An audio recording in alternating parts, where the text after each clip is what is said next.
Saranga channel ప్రేక్షకులకు నమస్కారం. నా పేరు డాక్టర్ విజయ్ కోగంటి. ఈరోజు మీతో శ్రీ శివారెడ్డి వ్రాసిన ఓడ్ టు లవ్ అను ప్రేమగీతం అనే కవిత్వ సంపుటిని సమీక్షిస్తాను. 80 ఏళ్ల ముసలివాడు ప్రేమ గురించిన కవిత్వం రాయడం ఏమిటని ఆశ్చర్యపోతున్నారా? కవులు ఎప్పటికీ యవ్వనులే. వారి మనసంతా బాల్యము యవ్వనమే. నిజమైన కవిత్వాన్ని, జీవితాన్ని అనుభూతితో భావించి జీవించే వారికి వృద్ధాప్యమేమీ లేదు. అదే శివారెడ్డి కవిత్వ ప్రత్యేకత. 121 కవితలున్న ఈ ఓడ్ టు లవ్ జీవితంలోని అనేక ఘటనలను, వైయక్తిక అనుభవాలను, అనుభూతులను కవిత్వాన్ని చేసి ప్రతి అనుభవంలోనూ ప్రేమ విలువను తెలియచేస్తుంది. కొన్ని పెద్ద కవితలతో పాటు కొన్ని అనువాద కవితలు కూడా ఈ సంపుటిలో ఉన్నాయి. కవిత్వాన్ని పొదుగును చేసుకున్నవాడు కదా, ప్రపంచం మొత్తాన్ని వచ్చి పాలు తాగమంటాడు.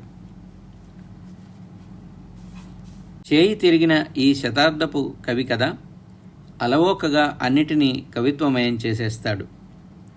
చేటలో బియ్యపు గింజల్ని ఏరడం నుంచి రాజ్యం మౌనాన్ని ఎలా శాసిస్తుందో అన్నింటినీ ప్రస్తావిస్తాడు.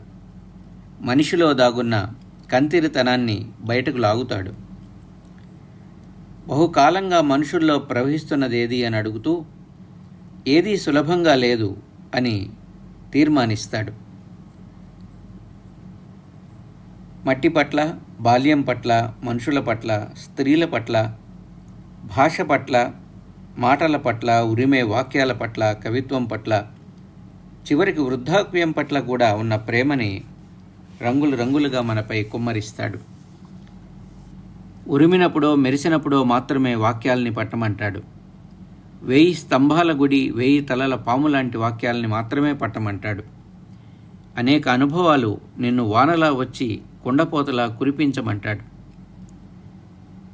భూగోళమంతా పండిన తాటికాయలాంటి రుచులు ఈనుతుందంటాడు. పండిన తాటికాయ రుచి ఎవరికి తెలుస్తుంది? జీవితాన్ని నికాల్సైన స్వచ్ఛమైన మట్టి మనిషిలా ఆస్వాదించిన వారికే తెలుస్తుంది. కాంక్రీటు అరణ్యాలలో పడి వేగుతున్న ఈ కవి మనసు పంట కాలువల వెంట, తాటి తోపుల వెంట, పొలాల వెంట, ధారలుగా కురుస్తున్న నీటి చూర్ల వెంట తిరుగుతూ ఉంటుంది. కవిత్వానికి నేలంత స్వచ్ఛతను అద్దుతుంది. వికటించిన తరాలు కవిత చూడండి. స్వచ్ఛత ఎలా అంతర్ధానమవుతుందో తెలియచేస్తుంది.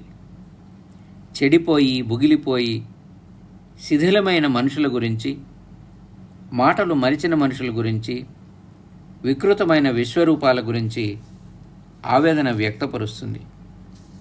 విపరీతమైన పరిణామాలకు ఇది నాంది, ఇదొక మృత్యు విరామం అనే సవాళ్లను ప్రకటిస్తుంది శివారెడ్డి కవిత. నిత్యము కవి పచ్చి బాలింత అని చెప్తూ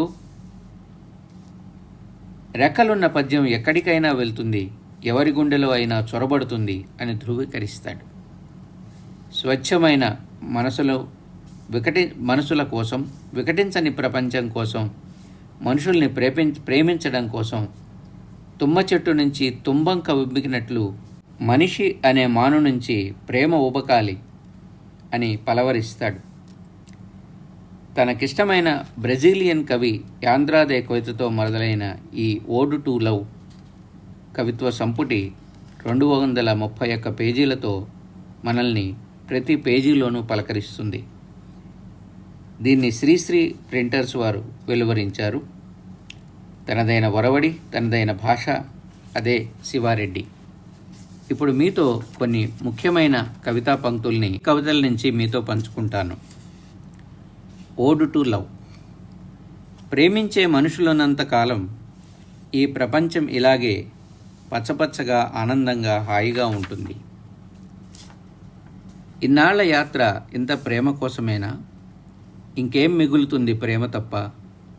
మనం బతికున్నప్పుడు ప్రేమ కావాలి, మనం పోయిన తర్వాత కూడా ఇంత ప్రేమ పిల్లలకి, వాళ్ళ పిల్లలకి మిగలాలి. అలాగే ఊహల గురించి మాట్లాడుతూ సముద్రం ముందు కూర్చున్నట్లు భాష ముందు కూర్చోగా విస్తరించి ఉన్న భాషార్ణవం ఎన్ని అలలు, ఎన్ని ధ్వనులు, ఎన్ని సంగీతాలు, ఎన్ని సంధ్యాసమయ చాలనాలు, చలనాలు. రిక్తహస్తాలతో సముద్రం ముందు నిల్చుని ధ్యానిస్తూ ఒక వర్తమాన వర్ణమయ గీతాన్ని నెలకొల్పుతావు. ఒక దోవ దొరుకుతుంది అనే కవితలో జీవితమే అరణ్యమైన చోట, శిథిల నగరమైన చోట మానవుడు ఏం చెయ్యాలి? గుండె తీసి కాగడాల చేత్తో పట్టుకుని నడవాలి అని చెప్తాడు. స్త్రీ ముందు తల వంచి అనే కవితలో మనమందరం భూమి ముందు, స్త్రీ ముందు తల వంచి నమస్కరించాలి. రాత్రి వెంట పగలు, స్త్రీ వెంట పురుషుడు. ఇంత దుమ్ము తీసి నెత్తి మీద పోసుకుంటే స్త్రీని స్నానించినట్లు, ఇంత అగ్ని తీసి కళ్ళల్లో పెట్టుకుంటే స్త్రీని జీవించినట్లు. ఇళ్ళుంటాయి, ఇళ్లలో దీపాల్లాంటి స్త్రీమూర్తులుంటారు. వాళ్ల పాదాల పట్టెడు సవ్వడులు భూమి చేసే గొప్ప సంగీతం. ఏదీ లేకపోతే ఈ సృష్టి అసంపూర్ణమో అది భూమి, అది స్త్రీ అని చెప్తాడు. తన కవితను గురించి చెప్తూ వృత్తం అనే కవితలో ఒక వృత్తం గీశాను, దాని చుట్టూ తిరిగాను, అది భూమండలమైంది. ఒక చిన్న ఆకును తెచ్చి గుండె మీద పెట్టి స్మరించాను, అది సముద్రమైంది. ఒక గింజను తెచ్చి అరచేతిలో నాటి ధ్యానించా, అదే కవిత అయింది. అభౌతికమైన ప్రేమను భౌతికం చేయడం ఎలా అనే భౌతికం అనే కవితలో ప్రేమను భౌతికం చేయడం ఎలా? ముద్దులు, మునివేళ్ల కలవడాలు, కౌగిలింతలు చాలవే. ఎక్కడో లోపలి పొరల్లో నదిలా అతి సున్నితంగా కదిలే ప్రేమను నీకు చూయించేదెలా అంటూ గుడిలో గంట మోగినప్పుడు రివ్వున పైకి లేచే పిట్టలకు బాగా తెలుసు. బహుశా పాలు పితుకుతున్న అమ్మకి తెలుసు. పిల్లలకి పాలిస్తున్న ఏ అమ్మకైనా తెలుసు. తెలతెలవారుతున్నప్పుడు మృదువుగా కదులుతున్న కాలువలోని నీళ్లకు తెలుసు అంటూనే భౌతికమైన దాన్ని అభౌతికం చేయడం, అభౌతికమైన దాన్ని భౌతికం చేయడానికి ఇన్నాళ్లు పడ్డ దుఃఖమంతా, వేదనంతా కనపడని ప్రేమకు ఒక రూపమిద్దామని.